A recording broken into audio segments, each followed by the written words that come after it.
Magandang umaga Batangas, narito na po ang magiging lagay ng ating panahon ngayong araw ng Martes, February 6, 2024. Sa kasalukuyan po ay easterlies pa rin o yung mainit na hangin mula sa karagatang Pasipiko ang patuloy pa rin nakakaapekto sa silangang bahagi ng ating bansa. Samantala, meron po tayong namamataan na cloud cluster o kumpul ng kaulapan sa may timog bahagi ng Mindanao na magdadala ng mga posibleng kalat-kalat na pag-ulan, pagkulog at pagkidlat. At sa nalalabing bahagi po ng bansa ay wala po tayong nakikita o namamataang kaulapan o asahan natin ang fair weather condition na may isolated na pag-ulan dulot ng localized thunderstorm.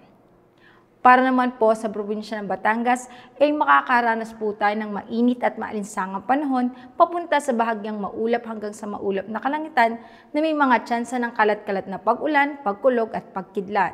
Sa hilagang parte ng Batangas ay may 3% tsansa ng pag-ulan. Samantala sa silangan at timog parte ay may 48% tsansa ng pag-ulan at sa kanlurang parte ng Batangas ay may 60% tsansa ng pag-ulan. Kaya paalala po natin sa ating magigiting na kabatang na magdala ng pananggalang sa init at sa mga posibleng pag-ulan.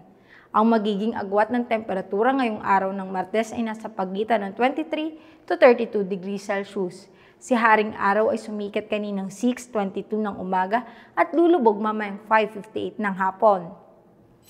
Kaya lagi po nating tatandaan, ligtas ang may alam at tulad ng laging paalala sa atin ni Governor Mandanas, laging maging handa, ingat at magiting. Mula po dito sa Batangas Provincial Disaster Risk Reduction and Management Office, ako po si Raven Rantasida nag-uulat. Magandang umaga po.